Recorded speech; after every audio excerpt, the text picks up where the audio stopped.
you can get cold. This is Natalie, just usual information in terms of planning a presentation, if you want to do that. We still have a slot next week, actually, on the 2nd of March. Somehow all the calls have placed out there. Nobody wants to commit to next week. We do have one presenter, though. And there's still a couple of slots at the end of the month and then April. So please feel free to reach out. Lots of opportunities here. Even if you've come before, you can always come back. We can call it a repeat business here. So just let me know. I have to give a 12-minute on Sunday, 15-minute on Sunday. So I don't know that I can do it at 6, but if nothing else, I can. We can challenge you. Just let me know if you want to. We can just play you at 2 times speed. Yeah, there you go. You know, 6. I already talk fast, so it's gonna be like your Australian guy that can't understand me when you play me at 2 times speed. So, okay, I'll share mine. So again, if you know any ladies in the coaching or alternative wellness business, that they have their own business, I have a presentation coming up March 1st and March 22nd. Wealthy Women Don't Pinch Pennies. So you can send them to that free class. Any other community announcements? I have one. I'll have a slide on it when I first get it started, but March 1st, 11 a.m., I'm doing a joint executive presence webinar with Rusty Gaylord. It's been around LinkedIn quite a bit this week. We've got like 38 people signed up. It's going to be really awesome. Rusty is the former worldwide head of finance at Apple, and I've had a great time getting to know him better. So 75 minutes, we're going to bring really good stuff. So head over. You will have a slide to sign up when I start my presentation. So. All right. Are you logged into Zoom? We can talk about it here in a second. Okay, so we'll get started with Ozzie first, but hang on.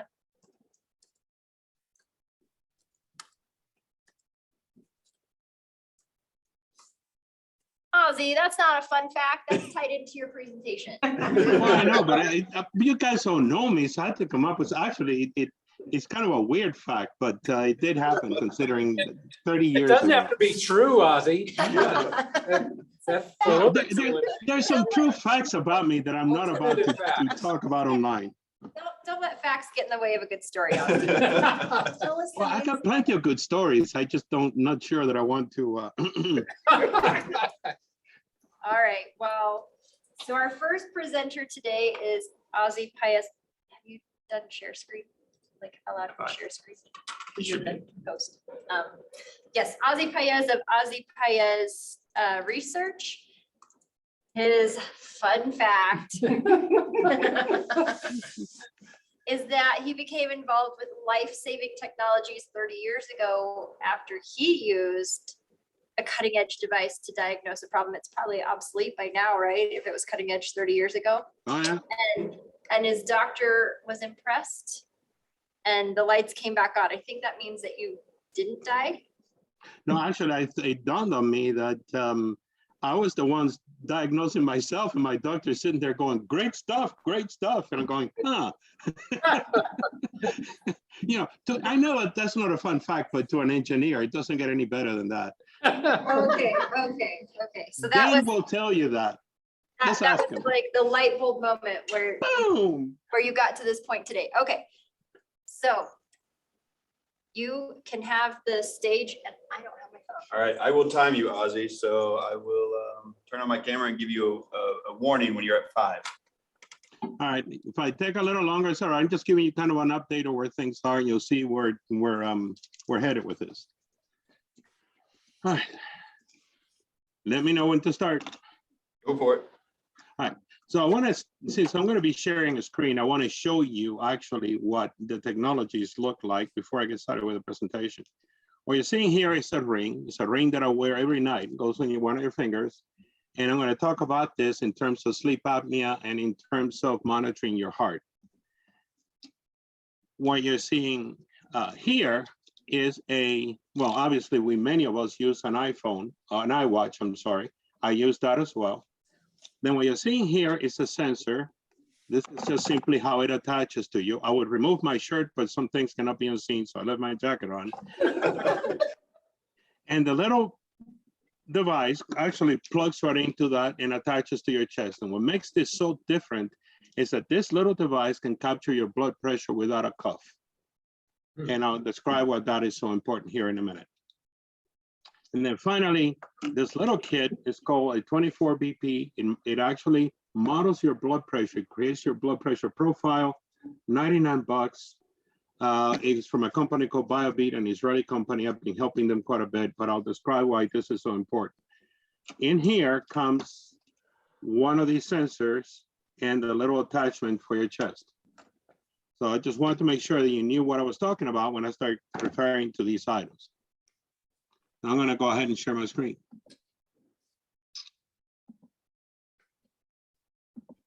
So can everybody see it? Yep. Great. So I call this presentation Live Long, Live Well, and Prosper. And it focuses on how innovative life and health-saving technologies can save lives and how we're falling short and what the costs really are. Now, let's see here. So what's the problem? Every single year, hundreds of thousands, and I want to make sure that I said this correctly, hundreds of thousands die and surrender the quality of their lives to preventable, manageable, curable diseases and conditions. This has been going on since time immemorial. Who are these people? And the reason that I bring this up is because oftentimes when we're dealing with big numbers, we're a number society. We get lost in it. We forget that behind the numbers are real people. So who are these real people? They're us, our parents, our spouses, our children, our brothers, our sisters, friends, and colleagues, real human beings. There isn't a single family who is not affected by this. And why is this happening today with all the technologies that we have? And it's largely because we and our doctors fail to exploit proven, affordable health and life-saving technologies. And I'm going to demonstrate that with 3 examples. The first one is going to be sleep apnea. Sleep apnea affects about 60 million people. The numbers vary because they really don't know. And the reason that they don't know is the best estimates are that 90% or more of people who suffer from sleep apnea go undiagnosed. So what's the big deal about sleep apnea? Well, it increases your risk of hypertension, high blood pressure, heart disease, death, obesity, type 2 diabetes, weight gain, acid reflux, mood swings, adult asthma, metabolic syndrome, little things that could kind of affect our lives. So how does technology help? Remember the little ring that I showed, the one that goes on my finger? I wear this thing every single night. And what you're seeing here are 2 patterns. The one that says normal pattern shows what the typical output of this ring is on a night when I don't have any issues with my breathing. But the one on the right shows what happens when I do have problems with my breathing. This usually happens when I'm exposed to some allergen. Now, I don't suffer from sleep apnea all the time. It comes and goes. It's not worth for me to put on a CPAP machine. It's uncomfortable. I have shoulder issues. I have to roll around in the night. It doesn't work well for me. When I talked to my doctor about problems with sleep apnea, he said, well, we should do a sleep lab. Well, here's the problem. If they put you in a sleep lab, that's 24 hours, maybe 2 or 3 days. I could go fine for 2 or 3 days. And it would come back saying that it's negative. But because I do this every single night, I know what I'm up against. Now, here's the beauty of this little ring. Whenever it detects sleep apnea, whenever it sees that I'm not breathing properly, that I'm not being properly oxygenated, it buzzes at me. It wakes me up. It's like saying, Ozzie, breathe. And that's the sort of thing that can save people's lives. It can save your life and prevent you from long-term damage to your health. So let's look at the other one, atrial fibrillation. Again, they think it's somewhere with 3 and 6 million people are affected. But the problem here again is that most people go undiagnosed. They don't know they're having it. They don't know that they experience it. So what happens with AFib? Well, again, back to high risk of stroke, systemic embolism. That's a blood clot flowing through your system. Heart disease, kidney disease, sleep apnea, diabetes, obesity, and another group of very little things that could affect our lives. So what happens with technology and AFib? About 4 months ago, I woke up in the middle of the night and I felt something in the middle of my chest. Well, I researched this stuff. I need data. So they will tell you, engineers want data. So even though I was half asleep, I got my iWatch. I did an ECG, and it came back and said very high heart rate, signs of atrial fibrillation. Well, that was a wake-up call. So I got up, I walked around. I know that AFib happens to everybody at one time or another. So I waited about 15 minutes, drank a little bit of water, took another ECG, and it said the same thing. Well, I was catching my attention. So I waited a little while longer, walked around, wrote down some notes, took another ECG, and the same thing. If you look there on the center, where that actually came from my trusted old ring, what it shows is what AFib looks like. Before it began, my pulse rate was right around 60. Then suddenly it kicks up to over 90, and it starts going wildly up and down. This event lasted 10 hours. I called my doctor immediately in the morning. I know enough about it to make the phone call. They put me across to a triage nurse. They actually got me with a different doctor, 1:30 afternoon appointment. At noon, the problem went away. So by the time that I got to the office, I was asymptomatic. They wired me up to a 12-channel EKG and found absolutely and positively nothing.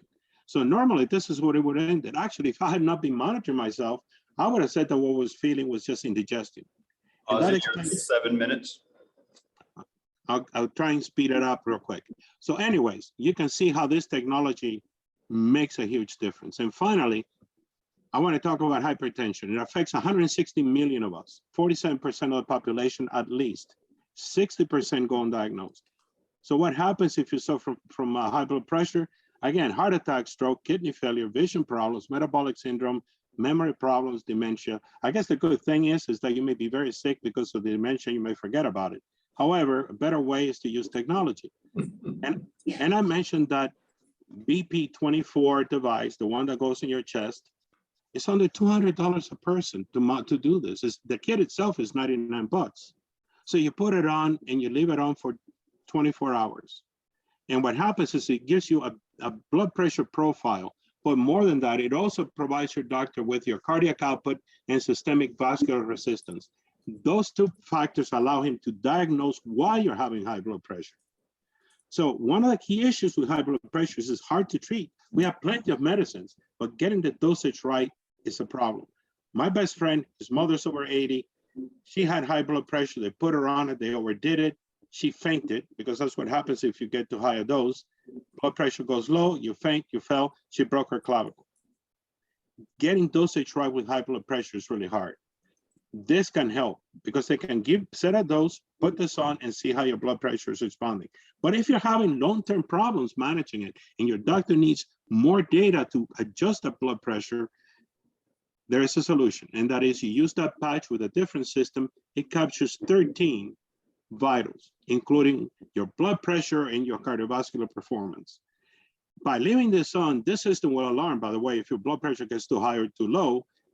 But more importantly, he can make changes to your dosage and see how you're responding.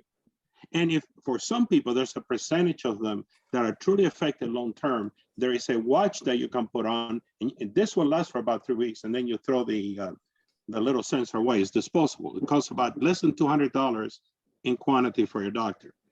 If not, they can use a watch and they can monitor you. It's paid by insurance, it's paid by Medicare, and it can save your life. So what are the implications? Again, let's go back to hundreds of thousands of people can be protected from early death, chronic illness, and diminished quality of life. Hundreds of billions can be saved in healthcare costs. Most of our costs with healthcare go to chronic illnesses like high blood pressure. Hundreds of billions can be added to the economy and increase productivity. So what's our compelling value, the thing that we do? Well, our job is to deliver sustainable life and health-saving solutions based on these technologies. What we do is we educate patients, doctors, and providers. We help them exploit these innovative life-saving technologies, and most importantly, we help them upgrade their business and care delivery models. What are the biggest barriers? Medicine's insular business and conservative culture. They're a pain to work with because they like doing things the way they've always done them. Increasingly, they are outdated and they're obsolete strategies for protecting your life and keeping you alive and protecting your quality of your life. Consistently, they lag behind almost every other industry in implementing innovative technological solutions. And that's not me saying it. I spent 6 weeks at a Harvard Medical School cohort, and it was, we talked about over and over and over again how hard. Ozzie, can you wrap it up? Yep, this is the last one. How hard medicine finds it to deal with technology. But what we're talking about here is the things that can save our lives. So all I ask of you is, you can help yourself, help me, help you. Ideas, suggestions. The life you save may be your own and your family's. Good. Stop, there you go. Stop sharing your screen. All right, who wants to get us kicked off today? If nobody else has a question, my question, you started off with, I think, 3 different devices. And I think you're targeting the medical industry, not us, like you're Both. top down or bottom up. I'm not sure which, but would I have to get all 3 of those different devices? Because I know before you talked about like ambulatory, it'd be something in the ambulance, but like if I wanted it for myself, do I have to buy all of those, or will one do the sleep apnea, the hypertension, the AFib? So if you have an iWatch, one of the later ones, it will do an ECG for you and analyze it for signs of AFib. So that's built into the watch. So you don't, if you own one of these, you already have it. Now the monitoring technology, the little ring, costs about $180. You can buy it from Wellview Technologies. It's intended as a consumer device.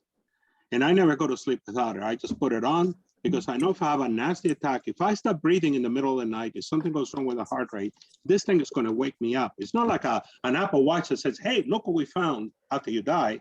This thing will actually wake you up. So this is a consumer device. It will protect you. Okay. Now, if you're working with your doctor, this 24 BP device is ideal. Because if you go to the doctor's office and get a couple of blood pressure readings, that and 25 cents will buy a cup of coffee. This device will give your doctor a very detailed blood pressure profile of you, and it can save your life.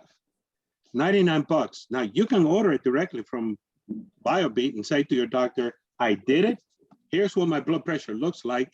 Make sense of it, or I'll find a different doctor. That's a good way of putting it nicely, but it's a good way of putting it. So you can decide for 99 bucks to take control of your blood pressure. Dane, and then. Yeah. All right, Ozzie, thanks for the update on this. You presented on this same thing a couple of months ago, right? The last time was on the systems that actually work within hospitals. These are a little closer to what happens with us and our medical doctors. And I thought this was a much better presentation. It was a much more compelling story, especially when you're talking about your own experience and how you use the device and how you've used it with your doctor.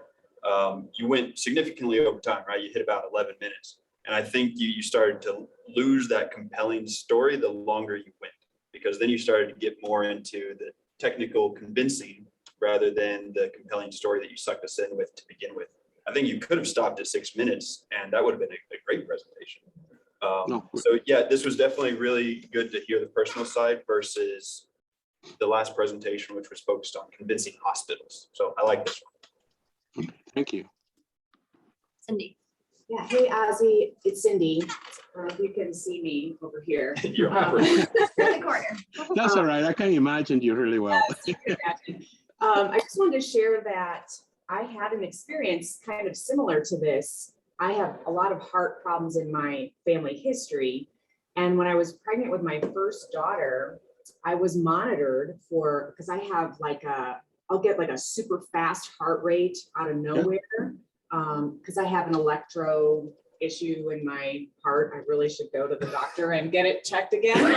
But the point is that when they monitored me, the same thing happened to me. I was fine. For the 24 hours that I had to wear the belt around my middle, it showed nothing of significance. And with a device like this, I can completely see the value, because even now I still have like, I can tell when I'm about to have a few fast heartbeats after a skipped heartbeat, because like I get a little bit like I'm going to sneeze for a second and then it sort of happens and then it's fine. But it does concern me, given that I have, family history of this, and I think that's a very interesting idea, and you explained its value very clearly. I agree with Dane, if you had 3 examples today, if you had a 15-minute time limit for another presentation, this is awesome. If you have 6, one good deep example was plenty for me. So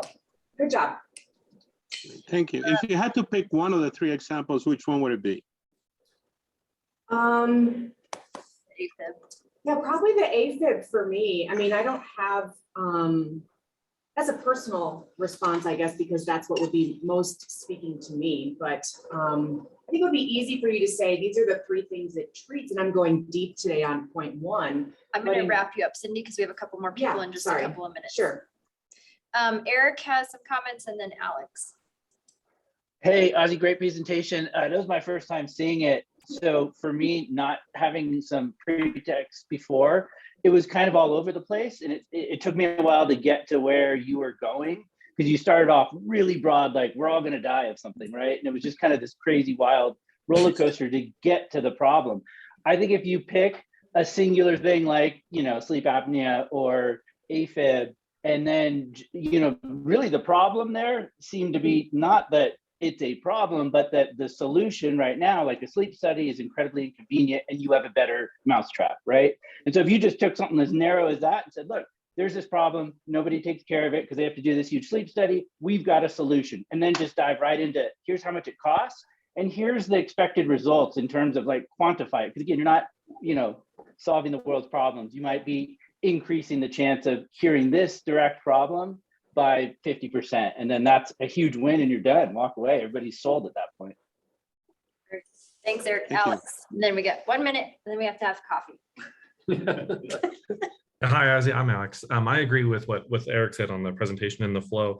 The one thing that and this is my first time hearing this as well, I guess where I was kind of confused was you talk about 24 BP, a ring, an Apple Watch, and then I'm questioning, like I have a question about, like I have a Garmin Instinct, and so like that measures a lot of things as well. And so I'm kind of curious on, how that all ties into each other. You said one is $200 and it lasts for a short period of time, you have to throw it away. What's the difference between some of those, that device specifically, and then some of the others in the market? Maybe if you could describe that a little bit better, I'd have a better understanding of what the actual product was and how the app tied into. In 1 minute, Ozzie. Yeah, thank you. Yeah, a couple of things. I mean, part of the issue with this is trying to pick and show what you're going to. For example, if you're doing a presentation for inner city and for doctors, particularly those working with the Black community, you would hit hard on how these devices are so great because they can help Black folks suffer from high blood pressure higher than any other group in the United States or in the world. And so an inexpensive solution that is this effective, that's what I would focus on. In other cases, I would focus on so it's more or less trying to figure out who's the audience and then targeting for them. So I can tweak this presentation kind of 15 ways from Sundays. Women are another group. Cindy brought it up. It's a great example. Pregnant women deal with high blood pressure issues. Heart issues it's a big deal for many of them. And so again, depending on the group, I would target it. Today, I kind of threw a lot of things at you because it was meant almost as an update from what I had done before. So hopefully I wet your whistle, but primarily what I'm asking you to do, if you can, is let me know if you think you can help, because I would love to reach more doctors, more healthcare providers. This stuff can save our lives and the lives of people in our families. And that's really unlike my previous ones were about business. I'm gonna wrap you up, Ozzie. Thank you very much. Yep. We're gonna get second round of coffee. We'll get Cindy set up. Thank you.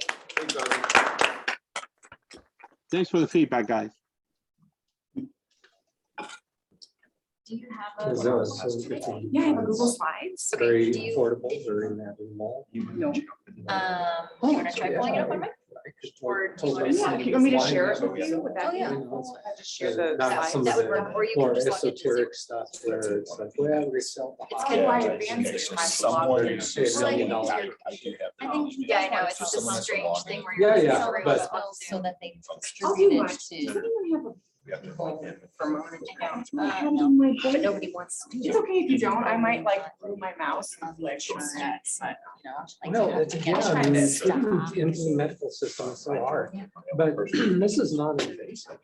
So. it's- No, I think my dad is That's a- actually. Yeah? Yeah, I forgot. Sure. So Because there's I a could- log He has out, videos log back from- in. Yeah. When the income checks or credits. Yeah.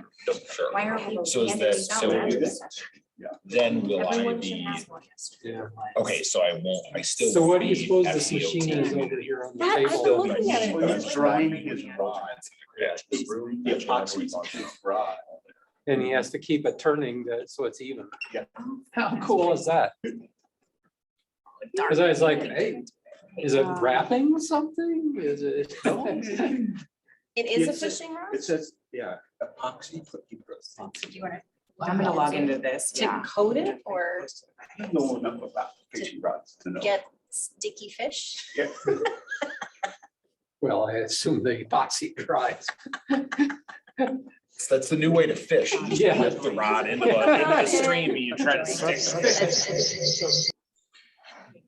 When you put the epoxy on, don't you just go and smell it?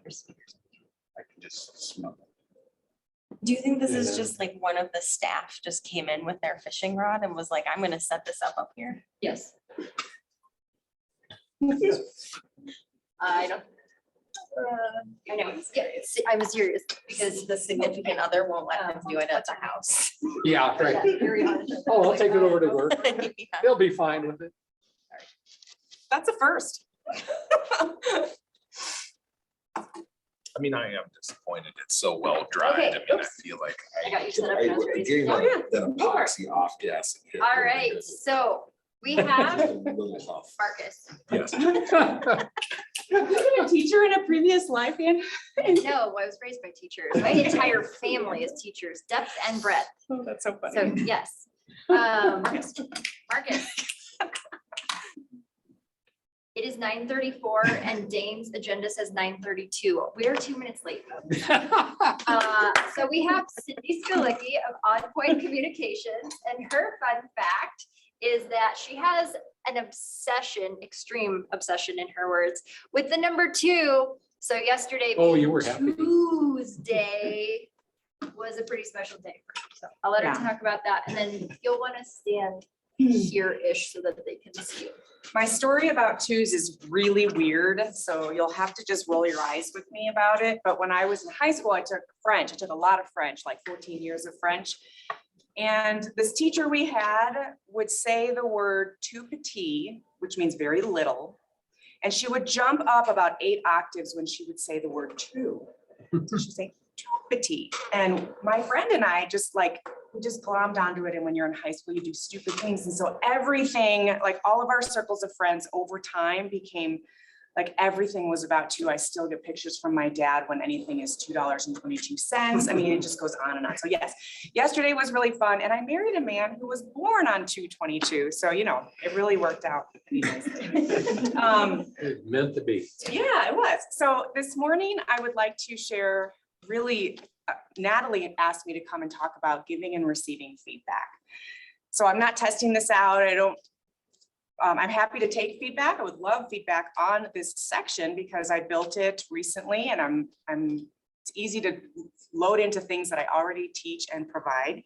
For anyone who doesn't know me, I'm Cindy Skalicky and I am the owner of On Point Communications, and I provide presentation skills training and executive presence training, which is on the screen right now. That's our event coming up next Wednesday. I do a lot with science and tech founders. I'm like a detective of messaging, and I just love unpacking it and helping people nail it. So let's get started.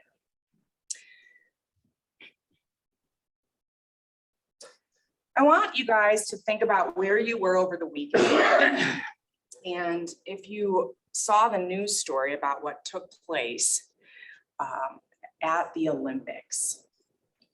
Well, just kidding. We're going to start with a question. What is your relationship to feedback? I want you to think and pipe in, those of you who are here. You know, do you remember feeling positively affected by feedback at times in your youth, in school, in your career journeys? Do you remember times that stuck and have stuck with you, that are bad, that made you feel Like, give me a few words right now. What kinds of, when you have gotten bad feedback or feedback that was delivered poorly, give me a feeling word. How did you feel? Get you to your core. Say it again. Get you to your core. Hit you to your core. Kicked in the gut. Kicked in the gut. Demoralized. Demoralized. Annoyed. Annoyed. I was annoyed last week when someone gave me some bad feedback. I'm right there with you. I've also heard ashamed or shamed or low self-esteem, all these things. So I share this story or this slide because I want us to kind of get in the mindset of the power we have when we are giving feedback. It can be something we can use to lift other people up, or we can unknowingly, usually, hopefully, unintentionally knock people down. And that's what happened over the weekend, right? We saw a horrific display of negative feedback on the world's stage. We had a whole debacle at the Olympic Games for the women's figure skating events, where a couple of these young 15-year-old skaters were berated by their coaches for falling repeatedly, for doing so poorly, and for not sticking it out. And when you need a coach to come to your aid and support you after you've fallen and placed fourth when you were expected to go win the gold, this is what people said. The president of the IOC said, I was very, very disturbed yesterday when I watched the competition on TV. So we have to think about how people are responding to the world's events of this feedback example and do the opposite, because feedback is tricky. We have a wonderful feeling when we're getting good feedback, and we want to feel kind of these ways. But when people are, talking to us and looking, with their nonverbals just coming across as harsh, it's very challenging to receive that and go on with your day. Sometimes it can really rock us. So we have to learn some ways to do this better than they did over the weekend. A few more quotes here. I'm sorry, I really can't bear it, said Katarina Witt, two-time Olympic figure skating champion. I could go crazy, I really could. It's so irresponsible what has been done here. I'm sick to my stomach. They all look devastated. This just shows that they are children and they are put in a position that is so wildly unhealthy and harmful to them. And finally, everyone who brought these girls to such a state must be found and judged, and better, whip them publicly on the red square. Scum. These are from the Wall Street Journal articles that I read over the weekend. And it was very, I felt so sad. That was my emotion. I felt very, very sad. I have 4 teenagers, 3 of them are girls. And if someone talked to my kids like this, who I had hired to coach them, I'd be livid. So today I actually want to bring to you a couple of perspectives. One is from Crafted Leadership, some of the things that I learned. And then I want to bring a few tips from my own experience coaching on this. So we have steps for giving feedback. We need to pay attention to time and setting. We need to include this in a private setting and say, are you open to some feedback? If they are not open, don't give it. Find another time or another approach, right? Focus your feedback on something that is inarguable, a task, a skill, or a measurable behavior that can be changed, not on a personal attack of something that might be taken in the wrong way. Remember to deliver in a direct and calm manner. Distinguish between facts and stories. Stories are things you are assuming that you may have made up, that are not something that is inarguable. It is arguable. You want to appreciate the person for listening and detach from however they respond.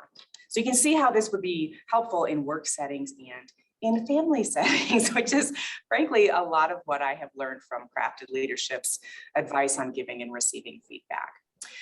To receive the feedback, let's listen openly and be curious about what the other person is bringing. Practice resonant listening skills. Be open in these ways with regard to your nonverbals.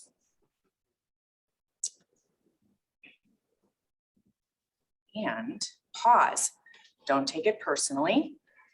Give the feedback thoughtful consideration. How often do we have a knee-jerk reaction to feedback, right? We want to make sure that we're considering how the person is couching the feedback and whether it's valid and how we should respond.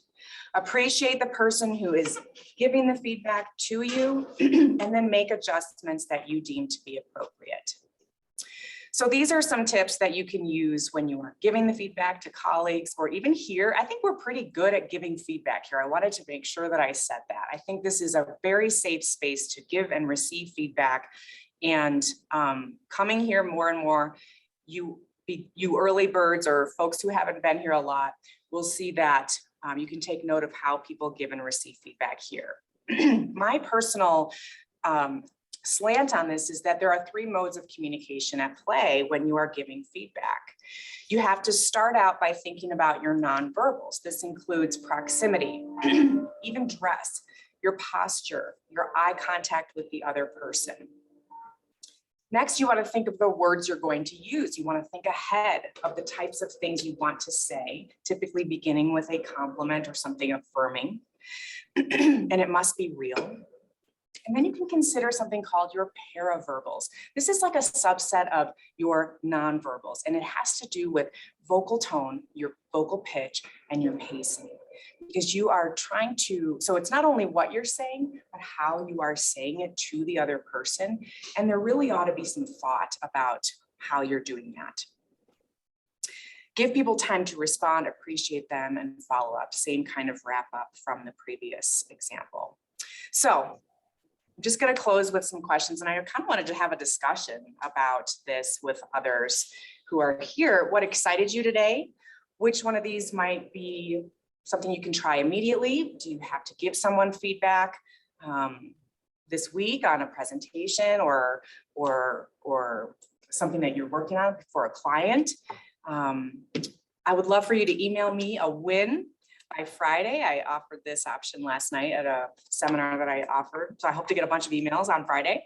And would it help to discuss any tough feedback that you need to give? Sometimes I've rehearsed feedback that I needed to give to get the words out, because we all know that the way that we think it's going to come out is not usually what happens when it's in our heads. So get out there today and be a light. And let's chat right now about your thoughts on feedback. And did anything surprise you today, excite you, or was it new? Yeah. Ozzie's got his hand up. Go for it, Ozzie. Yeah, that was a really good presentation, I thought. And I just want to share this based on what happened with the Olympics. Some years ago, my daughter was training. She trained to perform at a very high level. She was competing nationally and internationally. And a coach she had, I mean, she made a mistake. I mean, obviously made a mistake. She lost concentration. And the coach basically looked at her and said, "You didn't win because you didn't want it bad enough." And what crossed my mind instantly was, she didn't win because you're not good enough as a coach. And I pulled it away, and she lost the concept. Right there, she lost her best clients left that moment. And so I think this is a lesson that, you know, people have to understand. On the other hand, there are times when kids will not put in the work necessary, and a tough message and a better one came from a coach who told one of the girls, "You embarrass yourself today, and I told you have all the talent in the world, but you haven't been showing up and putting in the time. I let you compete today because you needed to learn this lesson. But this is why the rules are, if you don't put in the time, you don't get to compete. I don't want you to embarrass yourself before others or to embarrass your teammate. You have the talent. Now I need you to put in the hard work." That was on point. And guess what? The girl showed up and she worked her tail off and she improved. Sometimes you have to deliver a tough message, and there's a right way and a wrong way of doing it. Yes, good point. What sport, Ozzie? Just curious. I'm sorry? What sport did your daughter compete in? She showed American saddlebred horses. Oh, wow. Okay. Alex had his hand up. We'll go there. Alex?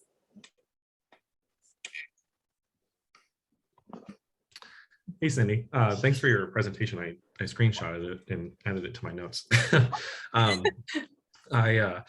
I don't know if this is a question, just more of maybe a conversation piece, but as a founder, when I got started, a lot of the feedback was super harsh, right? Because you're validating so many things, you're doing everything for the first time. Anytime you do something for the first time, it usually sucks. And that was really hard, but I also feel like a trait of a good founder, a good entrepreneur, is being able to take that feedback, kind of like, maybe everybody uses it, I guess, in their different ways. And for me personally, it's like, okay, take a day to like relax, and then the next day come by and try to use that to move forward. And the second piece of that is, I've found that, especially maybe sometimes with mentors or other community members, is when you give a presentation, at least for me, I'm always looking for really critical feedback, because that's ultimately like how I improve. Right. How do you ask for that? I feel like it's an easy ask, but it's hard to receive it sometimes, because Sure. in a good way, like everybody wants to be nice. Well, how do you ask for that?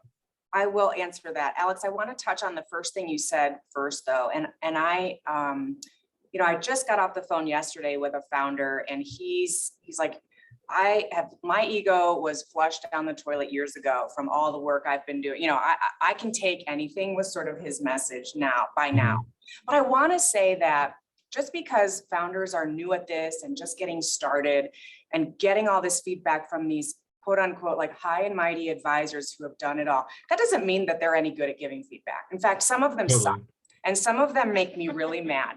And sometimes I'm in an investor pitch meeting and I'm seeing really rude, critical stuff coming over the chat, which has no voice, no paraverbals, nothing.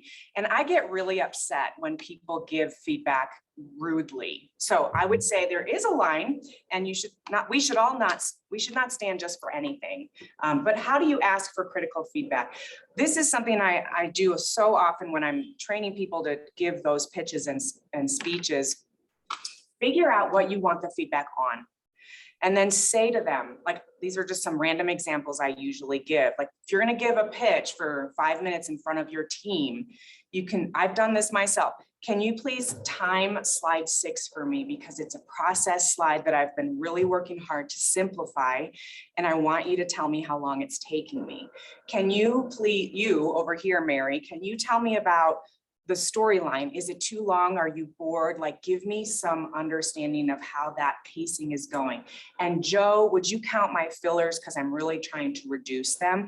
Give your audience members a job if the situation is appropriate for that, or just be very vulnerable and direct with what you are looking for feedback on. And that would be my tip for you. And to add to that, Eric did a great job with that last week. Okay. Right? Eric gave a presentation on his startup, and we were giving him feedback around like his the business proposition, and he interrupted us a couple of times, like, oh, hold on, I would like feedback on my presentation. Good redirect. Nice job, Eric. Yes. So we just have a couple of minutes left. Mike and Steve, anybody else? And Jenny. Okay, so keep it really short. So Mike. So one of the best books I've read on positive reinforcement is by Stephen Covey, called Well Done, W-H-A-L-E. Well done. Okay. And I used to give Well Done awards to my staff when I was the chief of staff for U.S. Senator. And I would have thought it would have been really corny, but they loved it. Oh, wow. They absolutely loved it. Nice. Thank you I'm putting it in the notes. What you Stephen. said. First of all, thank you very much for presenting the information, Cindy. I really appreciated the part about the paraverbals, I think you called them, the pitch, tone, and pace. Yep. And I wonder if you could touch just a little bit. I've heard most of the other stuff before, but can you touch on what that actually looks like when it's positive in terms of pitch, tone, and pace? Yes, the paraverbal term is somewhat new to me, honestly, but it's something that's mentioned in like hostage negotiations. There's like an FBI, a retired FBI guy who's written a lot about this. And so what does it look like when it's positive? I would say that, a pitch, tone, and pace Pacing, I would say be slower as you get started in the feedback for a person. Don't go too fast because you want to convey gentleness and some compassion if it's critical. I'm assuming that you might be giving critical feedback. Or Steve, did you ask for positive? Sorry, correct me. Well, just how do we identify between positive and a good way to do it and a bad way to do it, right? And I would say so, yeah. slower pace or deeper. Yeah, tone. slower pace, and I would say Actually, like I don't know, the word authentic is coming to me. Like Gentle. for me, it's you want to have kind of that authentic pace, and then for tone, it should be your tone.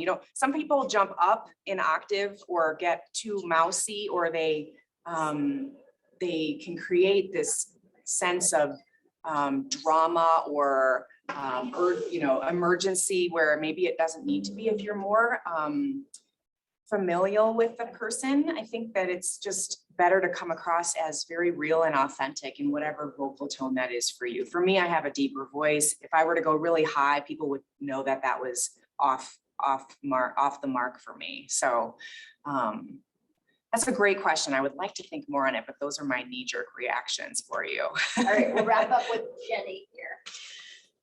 I love talking about feedback. Oh, good. This is like Cindy and I always like overlap on stuff. I just wanted to add a couple of Yeah, things please that add. might be useful. One, when you say like receiving feedback, don't take it personally. I found that that's hard for my audiences to think the word personally. Like, Yeah. I know what that means, but what do I do with that?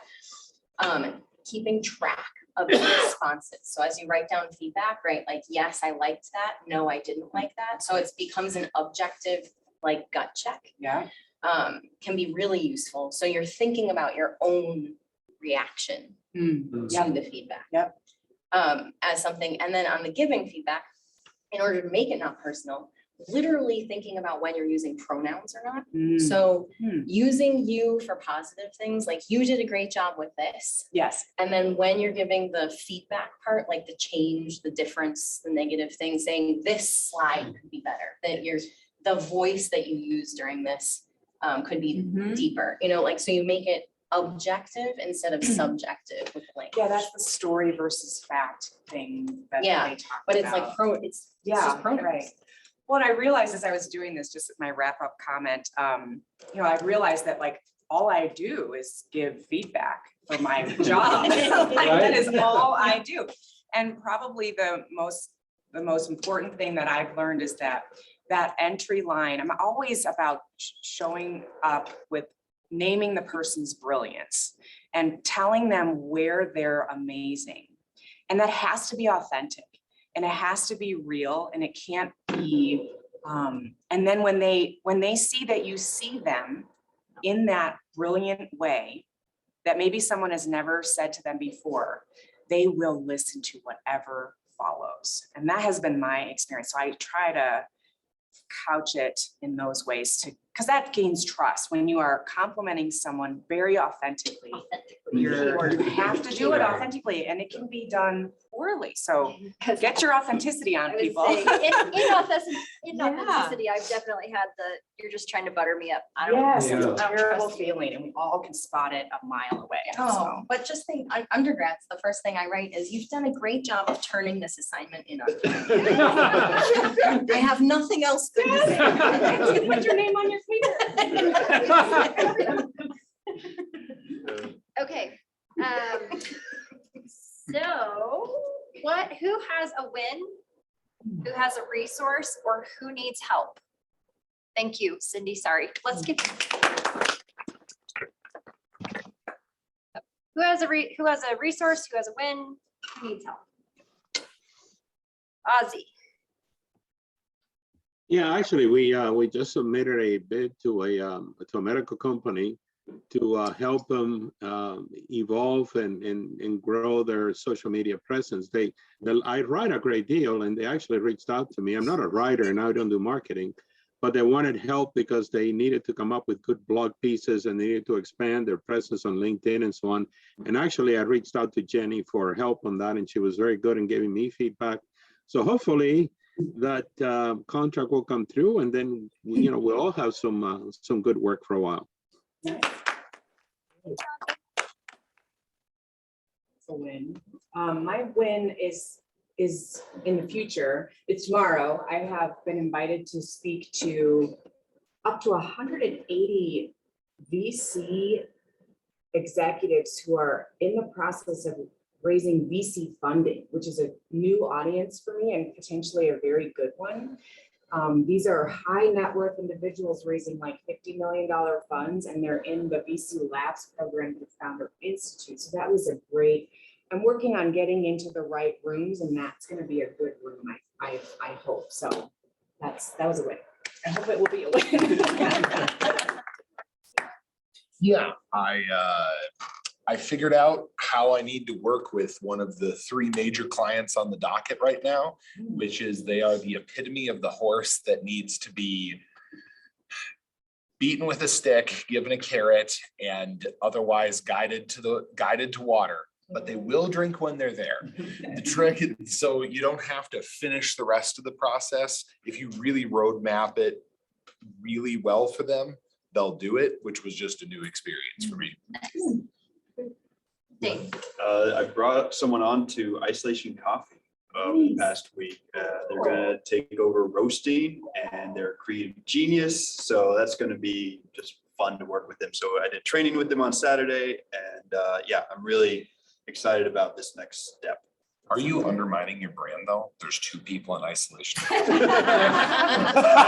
does that work? It is now an opportunity for me to withdraw and enjoy my isolation. Yep. Well, I actually have a win myself. So I took a class that started last fall, and finally got a marketing funnel into place, and it worked. Within 1 month, I followed the marketing funnel, and I got a There new you client go. yesterday, 1 month, start to finish. So it's repeatable. We got another conversation today, so I am super excited for that. And it doesn't involve social media. All right, anybody else? Oh, James is asking. James, are you asking if I can invite you? Help me out with your request. Yeah, I just want to know about it.